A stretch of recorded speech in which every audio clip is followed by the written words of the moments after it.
A little bit of self-disclosure, which will not be shocking and surprising to many of you. I struggle sometimes with faith. I'm just putting it out there. I do. Some people who don't know me well may think, oh, he's the rabbi, of course he has perfect emunah, perfect faith all the time. I don't. And sometimes I find that really hard. And sometimes I minimize the importance of faith because I often say to people, and I've said to some of you, that Judaism is not really about faith, it's about practice, right? It's a very practical religion. I know many people who are extremely observant, even like living completely orthodox lifestyles. But if you ask them about faith, they'll say, don't know what I believe. Don't know if I even believe in God, right? And it's different, I think, and this is a bit of a distillation, but I think it's different to Christianity, because I think people who define themselves as Christians need to believe in some version of the notion that Jesus is their personal savior. Whereas Judaism is really a very much more practical religion. It's about like what we do. But this time of year, I think a lot more about faith. And this time in our history, I think a lot more about faith. And it's something I yearn to have more of. And so it turns out, as some of you know, that Sukkot is more emblematic of Emunah than any other of our holidays, and perhaps any other of our practices. And there is so much teaching about that is really important and significant. And I'm just going to share a couple of pieces of it.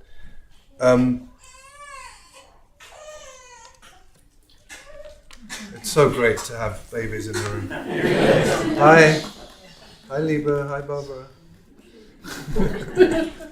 That gives me faith, right?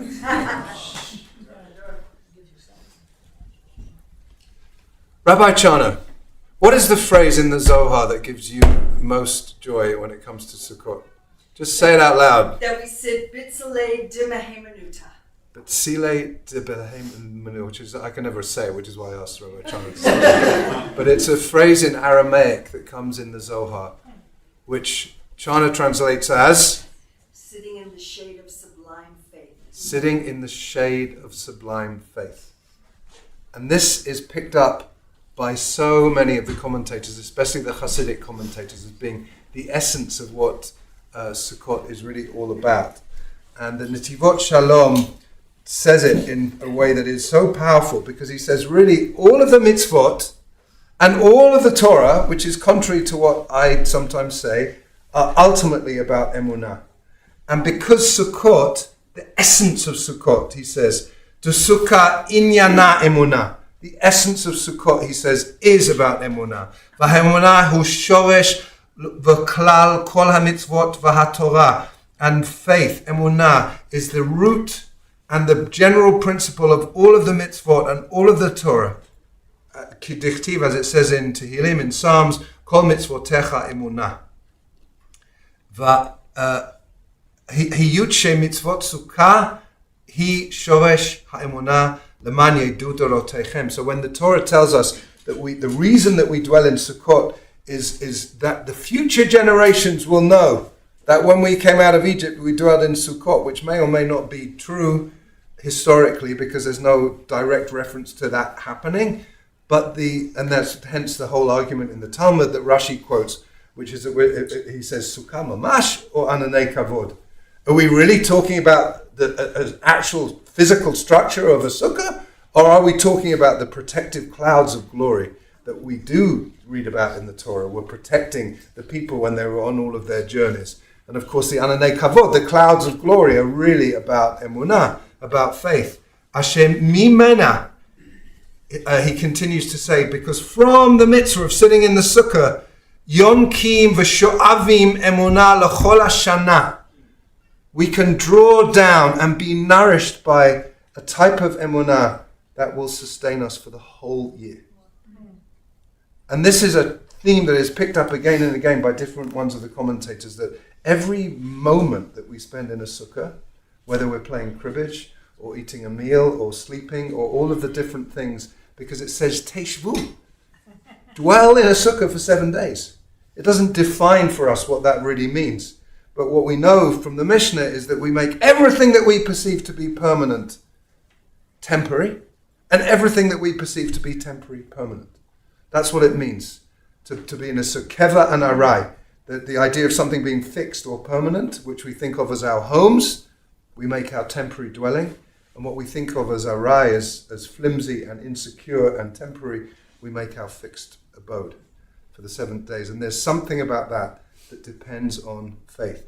And therefore, the rabbis tell us, and especially the Hasidic masters like this one, tell us that every moment we spend in a sukkah during the week of Sukkot is about sustaining the quality of emunah that we can have throughout the whole year. It's something I really want to believe. It's something that I do believe in the sense that I feel immense joy and satisfaction and presence when I'm sitting in a sukkah, and I know that many of you do too. It relates very much, those of you who weren't here when we read Kohelet earlier, to why Rav Jacob says the book of Ecclesiastes, the book of Kohelet, is not only his favorite book in the Tanakh, but his favorite book ever published. Because there is something about that ultimate idea, not of futility, but ultimate question of like what's really important in life. And here we are on Sukkot, dwelling in something that is by definition impermanent and fragile and insecure. And that there's something about the trust that is needed to be, although my new sukkah from Sukkah Project, I have so much trust in it. It's really beautiful and steady. But the idea originally, like that, open to the elements. And I just, of course, I'm going to quote from Rabbi Jonathan Sachs. Because in his book, Ceremony and Celebration, which is a series of incredibly profound essays on the cycle of the holidays, he says this: Sukkot is the festival of insecurity. It is the festival of a people who know they will never be entirely safe, surrounded as they are by larger, stronger nations, assaulted as they have been so often for having the courage to be different. Sitting in the sukkah, B'tzila de Mehemenuta, under the shadow of faith, he translates it, I think I prefer Chana's translation, is all the security we need. As David said in Psalm 27:5, which we're going to read at the end of the service, B'yom ra'ah yastireni b'sukkah, God will keep me safe in God's sukkah, in God's pavilion on the day of trouble. If God is our refuge, who then shall we fear? We do not need what Solomon made for himself, a palace of cedar. A sukkah is the polar opposite. It is spiritual security in the midst of physical vulnerability. A sukkah is spiritual security in the midst of physical vulnerability. The most monumental building, even the temple itself, will not guarantee the safety of the nation if what matters is the building, not the builders, and if we think we are the King of Glory. This is, by the way, not in any way going to be an advertisement not to build a building, obviously. Especially with our Chatan Torah and our Kala Pareshit. Solomon's temple, the noblest of projects executed in the wrong way for the wrong reason, did not make the king immortal or the nation invulnerable. It left Solomon with a terrible epitaph and divided the nation, leaving it very vulnerable indeed. And that's just part of an essay that he concludes, and I'm going to conclude with the words that he concludes. Those words, and this is actually a quote from Paul Johnson, who says that, the last bit of what he says is the Jews were the emblem of homeless and vulnerable humanity, but it is not the whole earth. But is not the whole earth no more than a temporary transit camp? That's what he quotes. And then Jonathan Sachs says, those words go to the heart of Sukkot. To know that life is full of risk and yet to affirm it. To sense the full insecurity of the human situation and yet to rejoice. This, for me, he says, is the essence of faith. Judaism is no comforting illusion that all is well in this dark world. It is instead the courage to celebrate in the midst of uncertainty and to rejoice even in the transitory shelter of the tabernacle, the Jewish symbol of home. That feels like such a powerful idea that many of us are feeling very insecure about. Perhaps our own lives, certainly about the world, about Israel, about what's going to happen in the Middle East, what's going to happen in the world. But this idea that we have the chutzpah on Sukkot to make a fragile, impermanent, shaky building our permanent home, as if to say, I know that my life is insecure. I know that there are all kinds of things that can happen to me and to my people. But I am going to have the faith to go into this space and to imagine, whether it's real or in my imagination, to imagine myself fully enveloped in that sila de behemenuta, in that shadow of sublime faith. That's how you said it, right?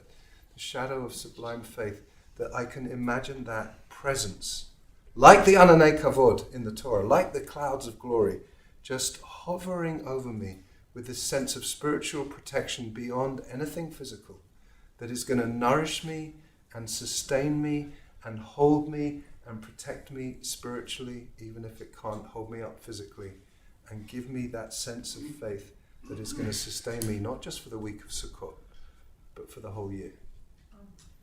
So I invite us to try it out. I'm wondering if I could just add Please. a shtickle teaching Please. by Reb Zalman. Please. Because Reb Zalman writes about this in a very mystical way.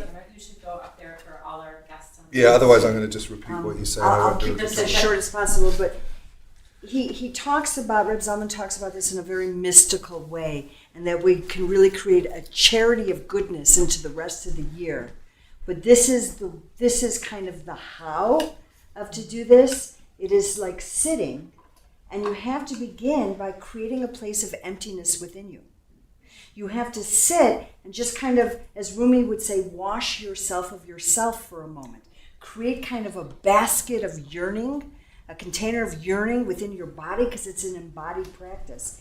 And then to sit and wait in grace for that filling of this beautiful, sublime faith to pour in, and then you can pull it in. But if you don't create that space first, to have like that little emptying place first, it's hard for it to fill within.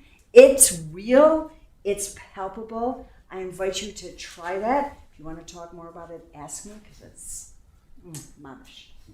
Thank you.